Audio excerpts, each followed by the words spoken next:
What happens when Hollywood's toughest guy walks into what should be a routine morning show interview, only to discover the host has a hidden agenda that goes way beyond promoting his latest movie? Well, you're about to find out. And trust me, this confrontation got so heated that security had to get involved. Cue intro music and slow zoom on the Good Morning America set. The morning started like any other at the Good Morning America studios in Times Square. Sylvester Stallone had arrived early, dressed in his signature black leather jacket, looking every bit the action hero, even at 77 years old. His publicist had briefed him on what to expect, a light conversation about his upcoming film, maybe some nostalgia about Rocky and Rambo, the usual promotional circuit stuff. What nobody anticipated was that George Stephanopoulos had spent the previous evening digging through old interviews and controversial statements, preparing what he clearly saw as his moment to play hardball journalist rather than morning show host. As the cameras rolled and the familiar Good Morning America theme music faded, George flashed that practiced television smile, the kind that never quite reaches the eyes. "We're here with legendary actor Sylvester Stallone," he began, his voice carrying that authoritative tone he'd perfected during his political days. "Sly, thanks for joining us this morning." Stallone settled back in the plush interview chair, that familiar slight slur in his voice as he responded. "Thanks for having me, George. Always good to be here." Slight shift in energy. But something in George's demeanor should have been a warning sign. Instead of the usual warm-up questions about family or current projects, he leaned forward slightly, his expression shifting to what he probably thought was serious journalism mode. "Before we talk about your new film, I want to address something that's been bothering a lot of our viewers. You've made some pretty strong political statements over the years, and frankly, some people are questioning whether Hollywood stars should be using their platforms to influence political discourse." The question hung in the air like a challenge. Stallone's expression didn't change immediately, but those who knew him well would have recognized the slight tightening around his eyes, the way his jaw set just a fraction more firmly. This wasn't what they discussed in the pre-in. "Well, George," Stallone said, his voice still measured, but with an edge creeping in. "Last time I checked, this was still America, and Americans have the right to express their opinions. That includes actors, journalists, and even former political operatives turned morning show hosts." Sharp cut to George. Slight fumble. Smile fades. The dig about George's political background was subtle but unmistakable. George's smile faltered for just a moment before he pressed on, clearly determined to pursue whatever angle he'd planned. "But don't you think there's a responsibility that comes with fame? When you speak, millions of people listen. Shouldn't you be more careful about the messages you're sending?" Stallone shifted in his chair, and now there was no mistaking the irritation in his voice.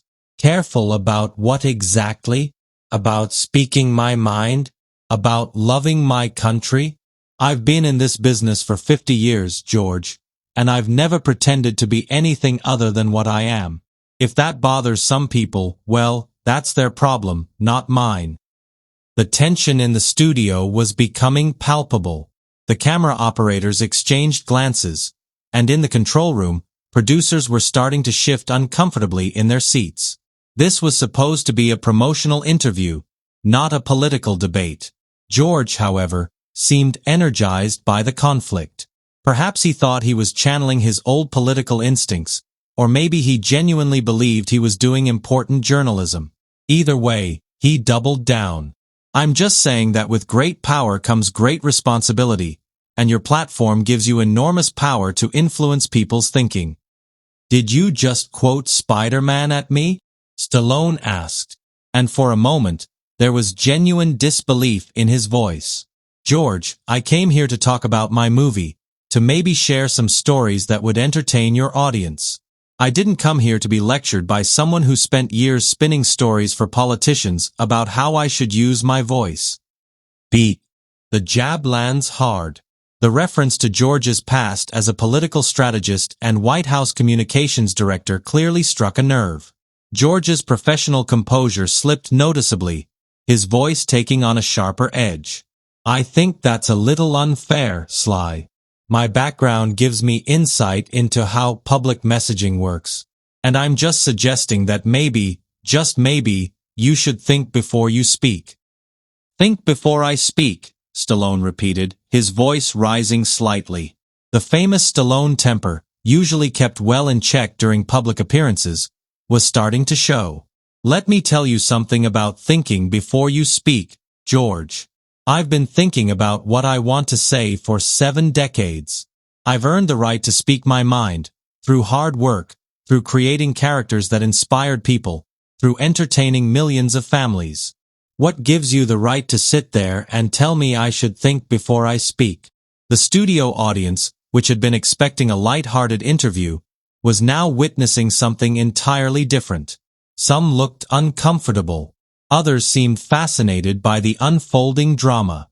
The producers in the control room were frantically trying to decide whether to cut to commercial or let this play out. George, perhaps realizing he'd pushed too far but unable to back down gracefully, tried a different approach. Look, I'm not trying to attack you personally. I'm just asking the questions that I think our viewers want answered. There's been criticism of some of your recent statements, and I think people deserve to hear your response. What criticism? Stallone demanded. From who? From Twitter? From bloggers who've never created anything in their lives? From political pundits who change their opinions based on polling data? You want to talk about thinking before speaking, George? Maybe you should have thought about what this interview was supposed to be about before you decided to turn it into some kind of political ambush. Silence. The word ambush hung in the air, and suddenly everyone in the studio understood that this had moved far beyond a normal interview tension. This was personal now. And Stallone was not backing down. George's face was flushed now, his carefully maintained television persona cracking under the pressure. It's not an ambush to ask legitimate questions about public statements. That's called journalism. Something you might not understand, given your background in, well, punching people on screen. The insult was delivered with George's trademark smile, but it was clearly meant to wound. The suggestion that Stallone was somehow intellectually inferior, just a dumb actor who pretended to fight for a living, was precisely the kind of Hollywood condescension that had always infuriated the Philadelphia-born actor who'd fought his way up from poverty. Stallone's response was immediate and cutting. Punching people on screen, huh? Well, at least when I punch someone, the audience knows it's fiction. When you were spinning stories in Washington, people thought they were getting the truth. Which one of us was really fooling people, George? Silence fell over the studio, except for the low hum of the cameras still rolling. George's mouth opened slightly, as if he was about to respond, but no words came out immediately. In that moment of silence, both men seemed to realize that they'd crossed a line that couldn't be uncrossed. The silence stretched for what felt like an eternity, but was probably only 3 or 4 seconds in television time. And that is a lifetime. George's face had gone from flushed to pale, his carefully styled hair looking slightly disheveled despite not having moved. The comment about spinning stories in Washington had hit exactly where Stallone intended it to hit, right at George's professional credibility and personal pride. When George finally found his voice again, it was different. Gone was any pretense of the friendly morning show host, replaced by something much colder and more calculating. I think you're being incredibly unfair, and frankly disrespectful to our audience. People tune in to Good Morning America because they trust us to ask the hard questions, not to serve up softball interviews that are basically just advertisements for your movies. Stallone leaned back in his chair, but it wasn't a relaxed posture. It was the movement of someone getting ready to spring into action, like a boxer assessing his opponent between rounds. Hard questions. George, you want to ask hard questions? Here's a hard question for you. When you were working in the White House spinning stories and manipulating the media, did you ever think about the responsibility that came with that platform? Or were you too busy trying to control what people thought to worry about telling them the truth? The attack was surgical and devastating. George's entire post-political career had been built on reinventing himself as a serious journalist. someone who'd moved beyond the partisan world of politics to pursue objective truth. Having that transformation questioned, especially on live television, was clearly something he hadn't prepared for. "That's completely different," George stammered, his composure continuing to crack. "My role in the White House was to communicate policy positions. What I do now is journalism. I ask tough questions of everyone, regardless of their political affiliation." "Really?" Stallone's voice was dripping with skepticism now. "Because from where I'm sitting, it looks like you invited me here under false pretenses so you could ambush me with political questions that have nothing to do with why I agreed to appear on your show. Is that your idea of objective journalism? Or is this just your way of trying to prove you're still relevant in a world that's moved on from your political days?" The suggestion that George was clinging to relevance struck deep. In the control room, the executive producer was now standing, gesturing frantically at the cameras while speaking rapidly into his headset. Several of the crew members had stopped what they were doing to watch the confrontation unfold. This was no longer just an interview gone wrong. This was television history in the making. George's response came through gritted teeth. "I don't need to prove anything to anyone, especially not to someone whose biggest contribution to American culture is a series of movies about hitting people. At least my work in politics actually mattered." The insult to Stallone's life's work was so blatant, so unnecessary, that even some of the crew members visibly winced. George had just dismissed not only Rocky and Rambo, but decades of work that had inspired millions of people around the world. He'd attacked the very foundation of Stallone's identity and career. Stallone's voice dropped to almost a whisper, but somehow it carried more menace than if he'd been shouting. "Movies about hitting people. Is that what you think Rocky was about? A movie about hitting people?" Rocky was about a guy from Philadelphia who got one shot to prove he belonged, who went the distance when everyone said he couldn't. It was about hope, about dignity, about never giving up even when the world counts you out. Millions of people found inspiration in that story, George. They found courage. What exactly has your career inspired people to do? Lie better? Spin the truth more effectively? George realized he'd made a critical error, but instead of backing down, he doubled down, with the desperation of someone who knows he's losing badly. "Don't lecture me about inspiration. At least my work was in the real world, dealing with real issues that affect real people's lives. You make fantasy movies for entertainment." "Fantasy?" Stallone's voice rose again, and now there was genuine anger in his tone. "You think the struggles that Rocky went through were fantasy? You think the guys coming back from Vietnam who saw themselves in Rambo were watching fantasy? These characters meant something to people because they represented something real, something true about the human spirit. What was real about the stories you told in Washington, George? What was true about the spin you put on policies that affected millions of lives?" The studio audience was completely silent now, some looking back and forth between the two men like they were watching a tennis match, others appearing genuinely uncomfortable with the level of animosity on display. Several audience members had their phones out, undoubtedly recording what they sensed was something extraordinary. George's media training kicked in, and he tried to regain control of the situation by redirecting. "Look, we're getting off track here. I'm not trying to attack your movies. I'm trying to have a serious conversation about the responsibility that comes with celebrity, and you're making this personal." "I'm making this personal?" Stallone's laugh was harsh, and completely without humor. "George, you started this conversation by questioning my right to have opinions. You continued it by dismissing my work as just punching people on screen. And now you want to lecture me about making things personal. You made this personal the moment you decided to use." The sentence hangs midair. The showdown far from over. The lights hum overhead. Cameras stay locked. The studio air, thick with tension. This interview to grind some political axes instead of doing what you told my people you were going to do. The mention of what had been promised versus what was being delivered clearly struck a nerve with George, who knew that ambushing guests was a violation of the basic trust that makes television interviews possible. His response was defensive and telling. Sometimes in journalism, you have to follow the story where it leads, even if that makes people uncomfortable. Follow the story where it leads, Stallone repeated incredulously. What story, George? The story of a 77-year-old actor who has the audacity to have opinions about his own country? The story of someone who worked his way up from nothing and thinks he's earned the right to speak his mind? Or is this the story of a former political operative who's trying to prove he's a serious journalist by attacking guests who can't fight back because they're trapped in your studio? The phrase, trapped in your studio, seemed to crystallize something for both men.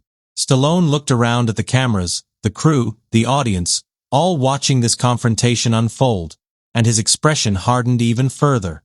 George followed his gaze and seemed to realize for the first time how this was all playing out. How he looked to the viewers at home. Nobody's trapped here, George said, but his voice lacked conviction. This is a conversation between two adults about important issues. Nobody's trapped here. A conversation. Stallone stood up from his chair, the movement sudden and dramatic enough that several crew members took an involuntary step back. George, this stopped being a conversation about 20 minutes ago. This became an interrogation. And I've got news for you. I didn't come here to be interrogated by someone who thinks his political background gives him the right to question my patriotism or my right to have opinions. Standing, Stallone looked even more imposing than he had sitting down. Even at 77, he carried himself with the physicality of someone who'd spent decades staying in fighting shape, and his presence seemed to fill the small interview area. George, still seated, suddenly looked very small in comparison. Sit down, Sly, George said, trying to reassert some authority. We're not finished here. The words were barely out of his mouth before Stallone responded, his voice carrying a finality that everyone in the studio could hear. Yeah, George. We are. The declaration that they were finished hung in the air like a gauntlet thrown down.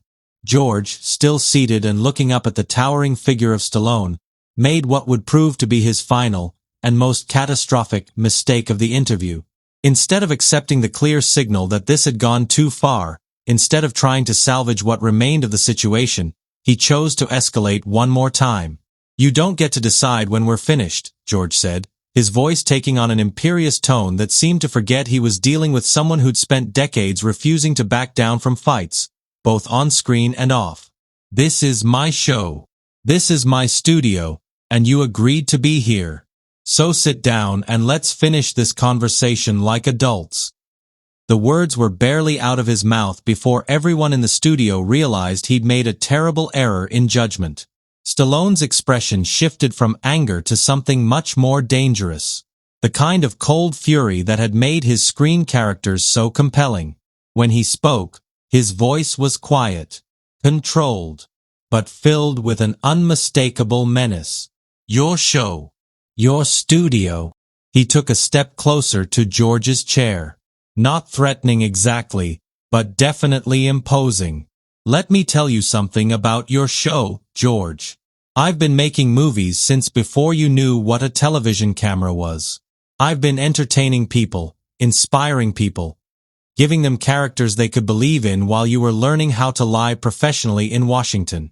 And now you think you can sit there in your little chair and tell me what I can and can't say, when I can and can't leave. You think this interview gives you some kind of power over me? George's face had gone pale again, but his pride, or perhaps his desperation to maintain some semblance of control, drove him to respond. I think basic courtesy suggests that when someone agrees to an interview, they see it through to completion, even when the questions get tough. Tough questions. Stallone's laugh was harsh and bitter. George, you want to know what tough questions look like? Here's a tough question. When you were spinning stories for politicians, how many times did you lie to the American people? How many times did you take the truth and twist it into something that served your political masters? And here's another one. When you transition from politics to journalism, Did you actually learn how to tell the truth, or did you just get better at hiding the lies? The accusation of lying, delivered with Stallone's trademark intensity, seemed to break something in George. His careful television persona completely cracked, and what emerged was something uglier, more desperate. How dare you question my integrity? I've been doing journalism longer than you've been making your mindless action movies. At least my work requires intelligence, not just the ability to grunt and flex for the cameras. The insult was so blatant, so unprofessional, that several crew members gasped audibly. In the control room, the executive producer was now frantically signaling to cut to commercial. But the camera operator seemed frozen, unwilling to look away from what was clearly a career-defining moment for both men. Stallone's response was immediate and devastating. Intelligence? You want to talk about intelligence, George? He stepped back just slightly, planting his feet. Let me break this down for you in terms that even a former political hack-turned-morning show host can understand. You invited me here under false pretenses. You ambushed me with political questions that had nothing to do with why I agreed to appear. You insulted my work, questioned my right to have opinions, and now you're trying to keep me here against my will while you continue your little power trip. And you think that demonstrates intelligence? He paused, looking around at the cameras, the crew, the audience, all watching this confrontation with rapt attention. You know what intelligence would have looked like, George? Intelligence would have been doing the interview you promised to do. Intelligence would have been treating your guest with respect.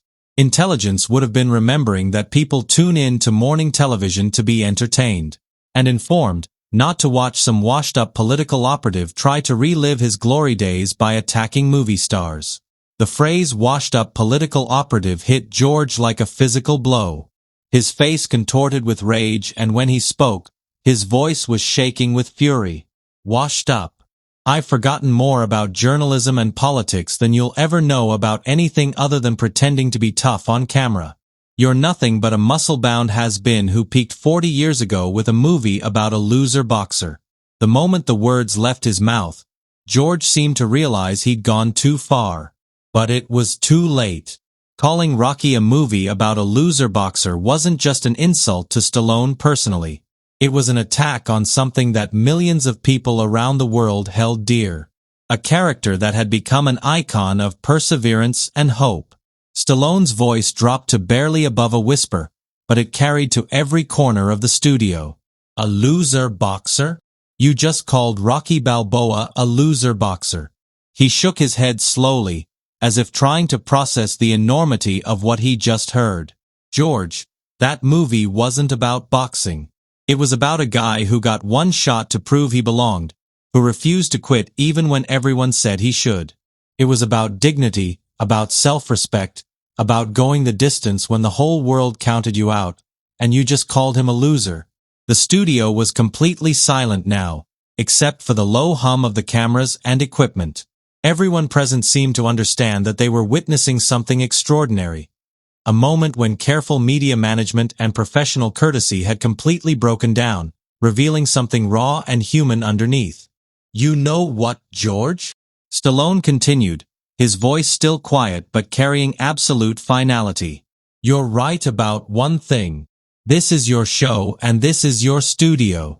But I don't have to stay here and listen to someone who's never created anything meaningful in his life insult work that's inspired millions of people around the world.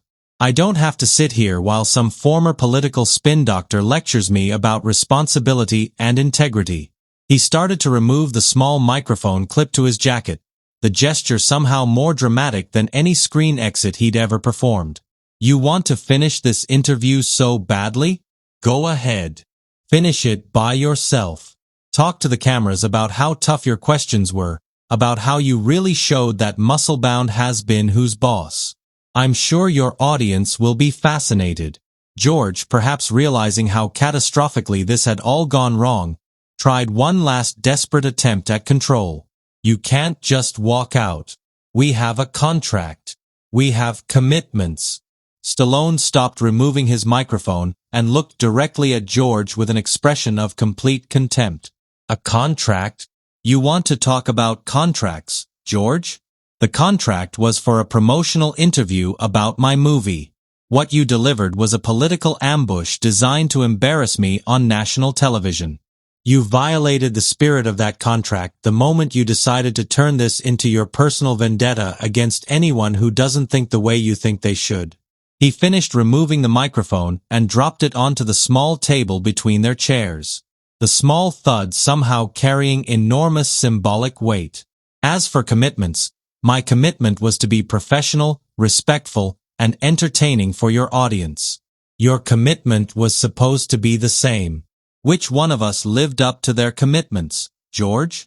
The question hung in the air as Stallone turned toward the edge of the interview area. That's when George made his final fatal error. Standing up quickly from his chair, he reached out and grabbed Stallone's arm, trying to physically prevent him from leaving. You're not going anywhere until we finish this, George said, his voice desperate and commanding at the same time.